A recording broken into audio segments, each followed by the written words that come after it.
close it, please. Thank you. Hello, this is Mike Nolan. Hey, Mike, how you doing this evening? Good, thank you. How are you? Good, thank you. Mm-hmm. Hey, Mike. I know Mike and some of the players talked about going into the Cleveland game about the need to finish and effort in those situations. Were you pleased with how the team responded from that standpoint yesterday? Now, you referred to the Cleveland game. You meant Cincinnati, or you're just I'm talking about? sorry, yeah, I meant Cincinnati. Yeah, excuse me. Oh, okay. And then your question was again, what was it about that going into the game and finishing and what? Well, just some of the players mentioned how Mike had made a focus of finishing and effort in those situations and needing to finish with better effort. Did you feel your group responded well to that yesterday? I did. Yeah, I thought they did. I thought they played hard the entire game. There weren't any lapses. That was our most complete game to date. So, yes, I'd say yes to. You also had to deal with a lot of injuries during the course of the game in the secondary. How did you feel the group you had in there worked through that, and what impressed you most, or who kind of went in there and helped settle things down for you, do you feel? Well, as you well know, the guys that had gone in there, I thought the guys who were in there did a very good job. We did have some adverse situations during the game where a couple of them had gone down. Matter of fact, both of them did. We had to put two more in there. I thought the guys responded well, even at the beginning of the game with the guys that we had. They hadn't really played a lot. I thought they competed extremely well. I was really pleased with that. They were physical in the ball game. Cincinnati has the strength of their offense is in that receiving core. I was concerned going in a little bit naturally because our guys didn't have a lot of playing experience. But like I said, they played physical. They played, and they finished. They finished their job each time.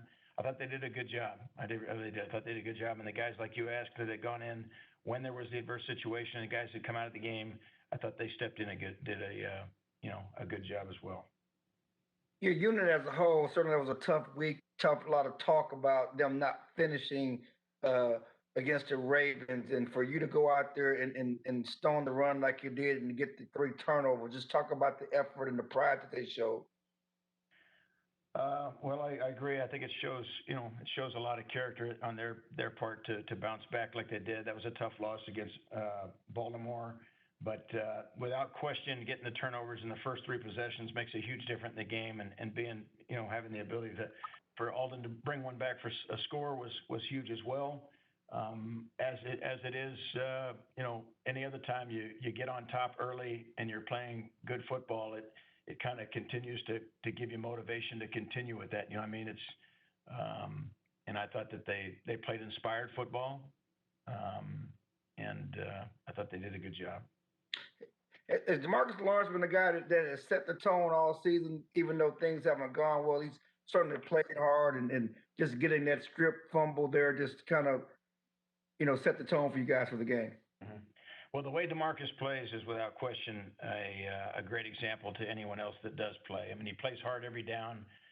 Yesterday, he nicked his knee a little bit because he was obviously we were hoping to get even a few more snaps out of him, but he. Like I said, I think he is a tone setter. He is every game. He sets a great example for the other guys, and I would expect that. That's D-Law's makeup. I don't ever question his finish, nor do I question his effort or the importance it is to him. Mike, Jerry Jones said Friday that if he had a do-over, he wouldn't have wanted the defensive scheme change from last season to this one. You've talked about how much you've rolled it back, even I think it was as early as week 2. How would you assess your implementation and how it's translated? And I know we didn't talk to you after the Baltimore game, so when you look at both Baltimore and Cincinnati. You're saying, looking back on the beginning of the game, how I would change my implementation of the defense? Or how would you assess how effectively your implementation of the scheme has been after 13 games? Well, look, it's been an unusual year for everyone. So I think the biggest, what I want to say, the thing that has been the most difficult, I think, has been dealing with the virtual meetings and accomplishing. It's such a hands-on, it's a hands-on profession. And teaching in this profession, it's like teaching a dancer. You got to put your hands on people a lot of times to show them things. So whether it's the implementation of the defense, it all comes with technique. Everything you do is technique oriented. And so I would think, much like every other team that's gone through the COVID this year, which is every team, it affects you. The difference would be for the 4 teams that came in with new staffs, but it's affected each one of them differently as well. So, like I said, it's just part of it to assess, where it's been, where it's gone. It's really tough because there's nothing to compare it to. But again, it's nice that we played well yesterday. We got back on track. I thought there was a span there. We were having some good games, and then the Baltimore was a little bit of a setback. So hopefully we can continue the next few weeks and play well. You bet. And you mentioned Alden's return. What does that say about his instincts that he was able to grab that? And I guess just speak about what you saw from him on that play and in recent games. Say Alden Smith? Yes. Yeah. He was at the right place at the right time. I mean, the ball popped out. The guy ran up the rear end of somebody, and the ball popped out, and he was there, and he was working hard. He did his job, and he was staying alive in the play, which is what we always say. We use the term protect the pile, which in case somebody bounces out of there is really why we say it, because you want to swarm the pile so that if a runner comes out of a pile, you want to be there to tackle him.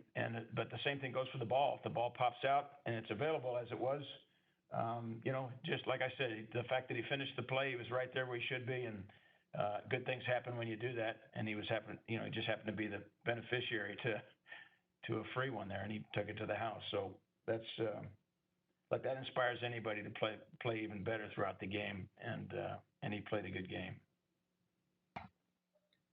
Mike, you've already talked about DeMarcus and the effort that he gives and things, but a lot of times pass rushers are measured just by sacks, and clearly you guys value it more than that. But in your past, have you seen guys that when they've not got sacks to get frustrated and start chasing it a little bit? And what does it say about him that he's apparently not done that? And I'm sure he wants to get more than just the 4.5 sacks.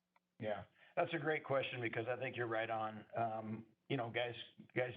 Some guys do get paid and recognized for the sacks if they're pass rushers, and DeMarcus is very good at that. But I thought he did a great job last night of playing discipline even against the run, and that's difficult for him to do, because you're right, he wants to rush the passer,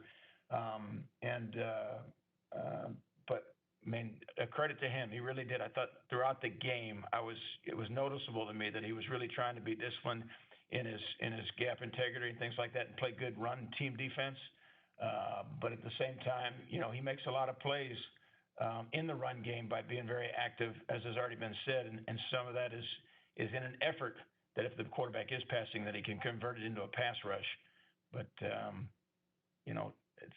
D-Law played well last night. I was real pleased, or yesterday afternoon rather. And when you talked about the injuries you had at corner, if Xavier didn't come back when Chris Westry went out, what was the fallback? Where were you going to go? How are you going to fill that spot against and having to play your nickel as much as you do? First thing that came to mind was Al Harris, one of our secondary coaches, see if he could come out of retirement. But we had the rookie Reggie Robinson was a potential candidate go in there. We put in CJ. I think CJ would have. Well, I should say I think CJ would have gone in. We had Reggie for a moment, but we put CJ back in, and then. Again, the play didn't happen. We got fixed up before the play ever occurred. There was a timeout, TV timeout, I think, during the what was going on there, and we were able to get it right. But again, that's what we would have done had it gotten to that. But hopefully we get some people back this week. We'll see. And if we do, it would help the depth situation. If not, then the same guys will go again. And I thought they did a pretty good job on short notice, the guys that had to play for us, because they didn't have a whole lot of playing time. And then when we got to the 2 backups, it was even less experience. But they did well. How do you feel Jordan Lewis has come on over the past couple weeks? I would say, I'll just talk about yesterday. I was really pleased with Jordan's play yesterday. He played physical. He played in the slot on number 83, Boyd, who is one of their go-to guy, so to speak. He's been kind of the security blanket for the quarterback, especially the new young quarterback that's been playing Allen. And Boyd has always been a competitive, physical player, and he'll challenge you in the slot. And if you let him get after you, he'll just keep getting after you in the slot, and he'll get real physical and get the better of you. And I thought that Jordan did a great job of competing back and the entire ball game. He didn't let him get into his head or take him out of his game. He played a real good game, and I thought that was real credit to him because that was a real chore. I mean, Boyd's a real good slot receiver, and like I said, he can give you trouble if you let him get after you. And J-Lu did not do that. He competed very well. Stephen Jones gave a public assurance today that Mike will be back as head coach next season. Forgive the directness of this question and awkward premise, but do you expect to be back in 2021? I don't even think about it. Look, I just take it a day at a time anyway. It's really not I'd prefer not to even answer the question just because it's not what's on my mind. I mean, it's we just take it a day at a time and try to win this games week against San Francisco, and whatever happens after the season happens. But that'll, when that time comes, we'll deal with it if there is a change. Mike, what's the challenge this week with the Kyle Shanahan run game and what they like to do and just the schematics of it, if not the individual personnel? Well, I think you said it right there. It's the technique within the scheme is really what makes it work, because the scheme itself is very simple, but the technique in which they use to do it is very effective. And that's a real challenge for us. It's similar to what Cleveland ran. It's similar to what Washington runs. It's really a common run game to a lot of teams now in the NFL who want to keep it simple, but yet want to rely heavily on the technique. The thing they have added, though, that they have an awful lot of misdirection within that running scheme. So they're known to do the zone run scheme, and that's correct. But within that, they have an awful lot of misdirection, and that's difficult, because obviously you like to think the play's going one way and it's not, and you got to redirect. So they put a lot of stress on you, and they do it both interior and on the exterior. They'll challenge your edges as well as challenge the inside of your defense in the running game. So it's a very good running game, and everybody that plays them has the same challenge, but it's a good challenge. It's one that's got up to the Super Bowl a year ago. And Bradley Ani's not played much here lately. He's been inactive. What does he have to do? What is he not doing, I guess, during the practice week to get up and active for you guys on game day? Well, for one, he was early in the season. He was active a lot because he was in the kicking game area, and then Randy came back, and that kind of bumped because they're kind of the same position, so it bumped him down a little bit. But look, he's been doing a very good job. Bradley has. He's doing a great job in practice. We talk about him every week with the possibility of him getting up. So there's nothing that he's done incorrectly. He's done a good job, and he works hard. He hustles. Believe me, there's a lot of people in his corner each week to get him up. It just hasn't fit yet based on the numbers. Mike, Oh, go ahead, Jordan. all you, Michael. Okay. A similar question, I suppose, for your fourth round pick, Reggie Robinson. Obviously, there's a trust that needs to be there when putting in a rookie, and he's not there yet. But what does he need to do? What does he need to show to close that gap so that he can be evolved to some level during these final 3 games? Well, Reggie came to us as a corner, as we know, and then we felt that his best position going forward was to be a little bit more versatile and be able to play some safety, so we moved him to some safety. In practice, he's worked at both. He's worked at corner and at safety. I think that in his case, I think he just needs to play more. I mean, he needs to practice more, which he gets every day. And with practice, he'll get the work he's needed to develop into a better player, which is the same for all young players. I mean, there's always no young player, or very few, I should say, come in just ready to play and know the whole bit. But in his case, I think he just needs to continue to practice, work hard, and when his opportunity strikes, he needs to, answer the bell, which I think he will. It was better yesterday, but what do you feel is responsible for inconsistent run fits. I'm mainly thinking about linebacker play. Again, it was improved yesterday, but does it come down to preparation? Does it come down to physicality and not jumping around blocks, or how do you break down what's gone on in that area this season? I would say that run defense for every team is the same. It's a matter of accountability, but accountability sometimes is not just although you're trying to do your job, you will lose some battles. I mean, that's the name of the game. So you basically, in order to make the run defense work for any team, is just the ability for each guy to win his one-on-one battle, and within that, the objective is to play together as a team. And when you're not winning as much battles, possibly at the point of it, or I shouldn't say possibly, at the point of attack, like any team, that's when guys will pop through. And then obviously you need your second level to make a good tackle so that you minimize the gain. Yesterday's game was a good example. They had a few runs their longest run was 11 yards on the day, but they had a couple others that were more than 5 or 6 yards. But then we also had some yards, that were for no gain or in the backfield, and they kind of balance it all out.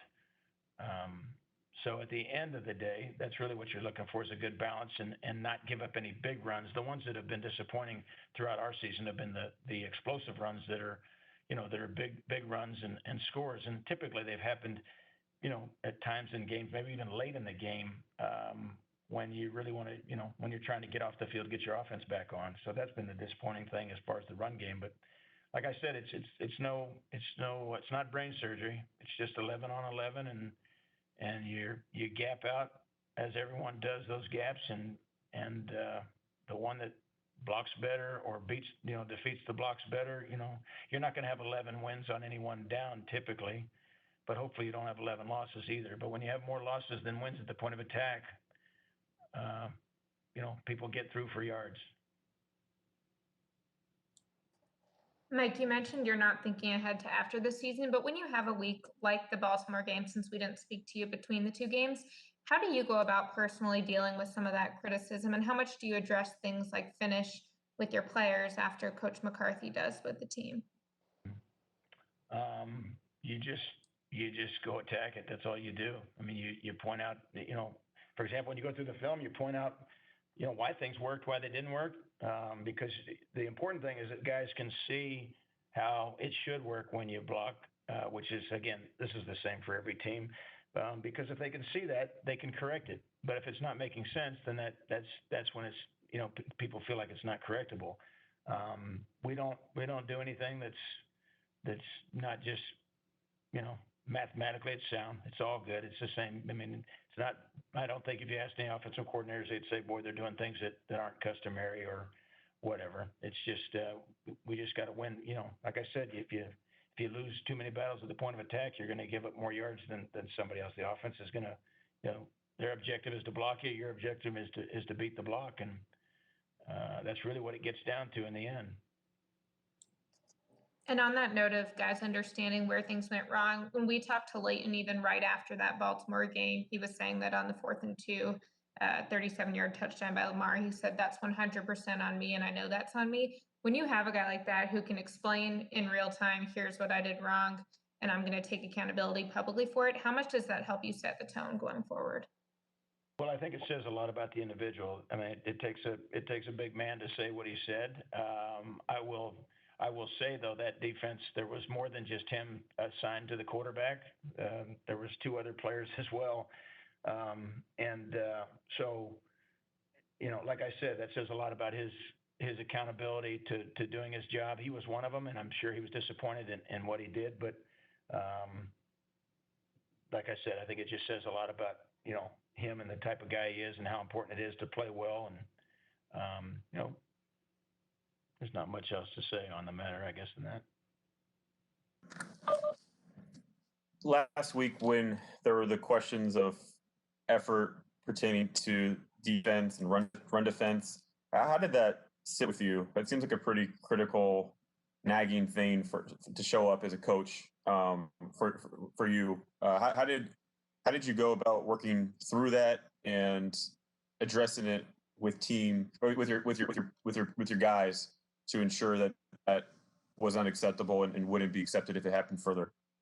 Well, first off, you can't just say things and not back them up with film, because otherwise you're just placing blame. And there were examples on the film of people, individuals. Now that, and he said people aren't finishing, that's not meaning every single player wasn't finishing, but there was a lack of finish at times. I think that the biggest disappointment is when somebody breaks a big run or two, sometimes it'll to some degree demoralize some people. And I think that they throttle down a little bit, and doesn't make it okay. You just have to continue to play your hardest and hope that things turn around in the ball game. But like I said, it wasn't everyone, but there was enough examples that it takes 11 to stop.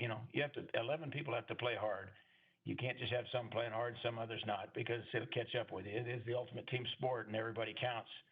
It's not just like it's not like some sports where there's where there's just a couple people up every play. All right, Mike, thanks for your time tonight. We appreciate it. Okay, thank you. Thank you, Mike. Thanks, Mike. And we'll finish with Bones here real quickly.